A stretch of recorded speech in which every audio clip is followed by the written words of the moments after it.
Bonjour à toutes et à tous, me revoilà aujourd'hui donc pour une vidéo un peu présentation de mes placards, ce que j'ai sous la main le plus souvent et que je vais utiliser le plus souvent pour le petit déjeuner ou pour manger, etc. Donc, ce que j'ai, on va commencer par les sucres. Donc, pour remplacer le sucre, il y a du sucre de coco.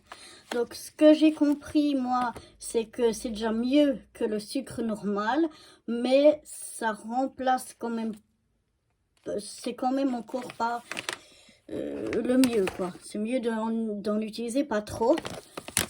Sinon, j'ai du xylite. C'est du sucre de bouleau, donc ça c'est vraiment très peu calorifique et tout ça. Comme j'aime pas beaucoup les édulcorants, on peut aussi remplacer un peu le goût du sucré par de la cannelle. Donc voilà un peu ce que j'utilise au niveau des sucres. Mais j'utilise surtout le xylite en fait. Voilà. Ensuite, au niveau des farines, j'ai de la farine de noix de coco. Là aussi, ça peut être pas mal, ça peut donner un peu de goût. En général, je ne vais pas l'utiliser tout seul. La farine vraiment que j'utilise le plus, c'est ce que j'ai ici en pot, c'est la farine d'épeautre. Donc voilà. Et quand je dois faire des choses avec de la farine, par exemple, eh bien, j'ai ici aussi du son d'avoine et des amandes moulues. Donc, quand je dois faire quelque chose avec la farine, par exemple, je mets un tiers de farine d'épeautre, un tiers de son d'avoine et un tiers d'amandes moulues. Comme ça me fait quelque chose de pas trop au niveau de la glycémie. Enfin, c'est mon truc à moi. C'est d'après tout ce que j'ai pu lire et voir. Au niveau des céréales, alors là j'ai trouvé du couscous. La plupart des choses viennent de chez Lidl ou Aldi et puis il y a quelque chose qui viennent des magasins Coop ou Migros qu'on en trouve en Suisse. Mais la plupart viennent de Lidl ou Aldi. Là j'ai trouvé du couscous complet. Voilà. J'ai des lentilles rouges. J'ai du quinoa rouge. Les lentilles, pourquoi j'ai pris les lentilles rouges, les lentilles corail? Parce que, comme j'ai pas l'habitude de cuisiner avec ce genre de choses, que c'est vraiment tout nouveau pour moi, j'ai lu que c'était celle qui se cuisait le plus facilement et le plus rapidement. Donc, pour faire des essais, voilà, j'ai préféré prendre celle-là. Le quinoa aussi, c'est quelque chose que je ne connais pas. Bon, j'ai pris rouge parce que c'est le seul que j'ai trouvé dans le magasin où j'étais. J'ai pas encore testé. On m'a déjà dit de faire comme un chili con carne, par exemple, avec ça. Faut que j'essaye. Je sais pas si j'aime. Je n'ai pas encore goûté. J'ai aussi des graines de chia.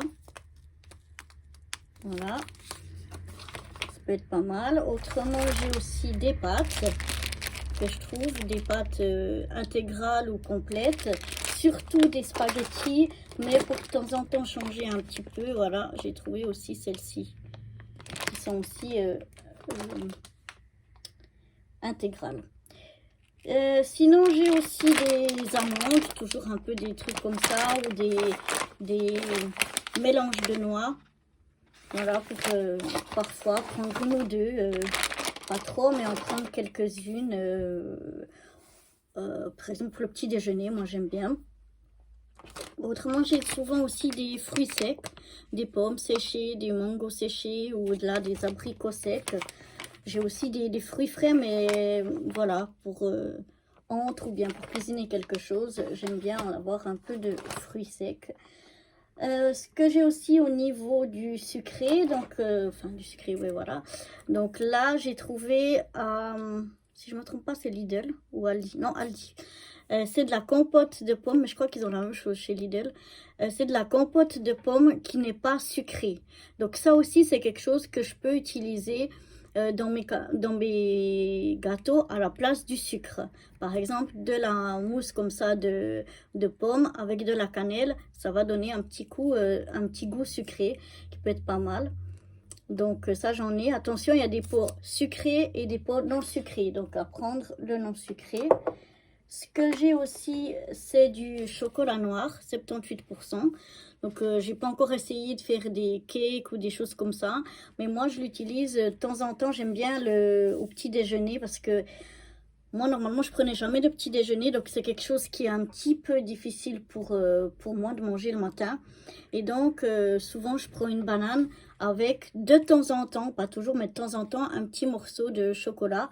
Ça me permet de temps en temps d'avoir du chocolat et de ne pas avoir un manque de chocolat et d'avoir des grandes envies. Bon, je suis pas une grande mangeuse de chocolat, mais voilà.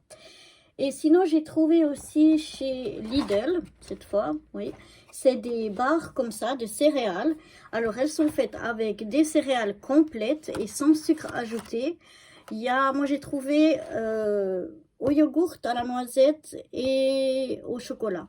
Mes préférées, alors, les trois, elles sont super bonnes. J'adore les trois. Ma préférée, elle est celle des noisettes, après celle au chocolat et après celle du yogourt. Elles ont une barre à entre 65, je crois, la moins qu'il y a, 65 et 67 calories. Donc, c'est pas beaucoup.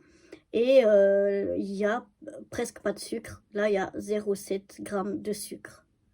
Donc voilà, j'ai trouvé qu'elles étaient vraiment très très bien aussi de temps en temps pour le petit déjeuner.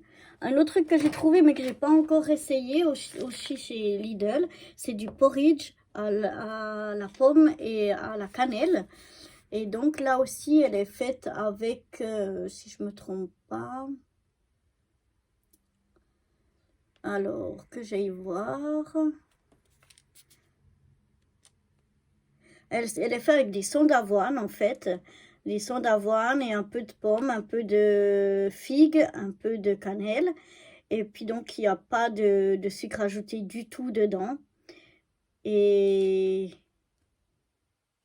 donc voilà, j'ai trouvé que ça avait l'air aussi pas mal, pourquoi pas, pour pouvoir remplacer un petit déjeuner du matin. Donc là, c'est déjà au niveau farine, sucre, céréales, pâtes et autres que je vous montre. Maintenant, je vais vous montrer d'autres choses. Alors, l'autre chose, c'est les fruits. Moi, j'étais pas une grande mangeuse de fruits. J'avais pas trop l'habitude de manger des fruits. Donc, je me suis dit qu'il fallait varier un petit peu les fruits pour pas que je m'en lasse et pas que j'en ai marre. Parce que j'essaye toujours de manger à midi et le soir un fruit après le repas. Donc, j'ai toujours, quasiment tout le temps, des bananes, parce que ça, c'est ce que je prends principalement pour le petit déjeuner. J'essaye de les prendre vertes ou le plus vertes possible, mais je les trouve pas toujours. Ou des fois, je les achète vertes, mais au bout de 2-3 jours, qu'elles sont au frigo, elles deviennent déjà jaunes. Là, j'ai par exemple de la mangue. C'est un peu ce que je trouve, ou selon mes envies. J'ai une pastèque. Voilà, je vais pas la mettre devant, sinon vous ne allez rien voir. J'ai des pommes, des poires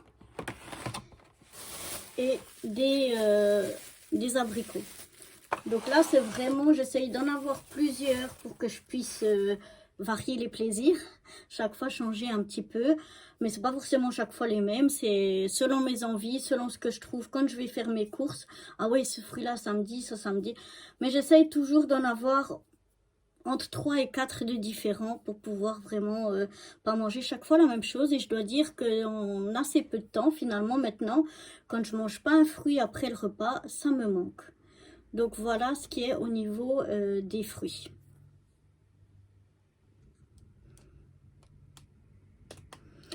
Au niveau des légumes, un petit aparté avant au niveau des fruits. Oui, j'ai vu qu'il y avait des fruits qui sont meilleurs que d'autres et tout ça. Mais je me dis, c'est mieux de manger les fruits qui me plaisent, qui me font envie, plutôt que d'être vraiment trop strict et puis après ne plus manger de fruits du tout. Donc voilà, et c'est la même chose au niveau des légumes. Je prends vraiment ce que j'aime le plus. Donc j'ai toujours un peu de salade, comme ceci, ou comme cela. Voilà, un peu une ou deux salades. J'aime bien le concombre. J'ai toujours ça, un peu de concombre. Des tomates, même si maintenant je vais pouvoir en récolter quelques-unes de mon jardin. Et puis là, j'ai des poivrons en fait, là-dedans. Il y a quelques poivrons. Et j'ai aussi quelques légumes poêlés, congelés, si vraiment j'ai un manque de légumes que j'ai plus rien en cas d'urgence. Mais j'aime pas trop parce qu'en général, il y a quand même un peu de sucre dedans. Donc le meilleur, ce que je fais moi, c'est que j'achète plusieurs légumes, ceux qui me plaisent, ceux que j'aime. Et puis quand je rentre à la maison, je les lave, je les épluche, je les coupe. Et puis je me fais moi des petits sacs de congélation que je mets dans mon congélateur. Au moins, je suis sûre qu'il n'y a que des légumes dedans et rien d'autre. Et comme ça me permet de, quand j'ai envie d'une poêlée de légumes ou quelque chose comme ça, de sortir un sac du congèle et puis de les manger. Sinon, j'essaye, quand je vais en commission, j'essaye de réfléchir déjà à ce que j'aimerais manger, ce que j'aimerais qu'on mange dans la semaine. Et puis j'achète en général, parce qu'on n'est que deux, donc en général j'achète 2 voire 3 légumes différents que je vais cuisiner de façon différente. Je sais pas, une fois un gratin, une fois dans une bolognaise, une fois simplement à la vapeur. Enfin bref, voilà, c'est comme ça que je procède en général. J'ai aussi des boîtes de petits pois pour aussi acheter des petits pois congelés, mais comme si j'achète tout congelé, j'aurai plus de place au congélateur. Donc là, j'ai des petits pois ou des petits pois carottes au congèle. Là aussi, c'est de nouveau vraiment pour quand j'ai plus rien d'autre, au moins j'ai en réserve de quoi manger quelques légumes pour pouvoir équilibrer un petit peu mon repas. Donc voilà, au niveau des salades et légumes. Et sinon, ben, pour le moment, c'est à peu près tout ce que je voulais vous montrer et vous faire partager. Mais je vous ferai partager quand je rentre des courses un petit peu pour vous montrer ce que j'ai acheté.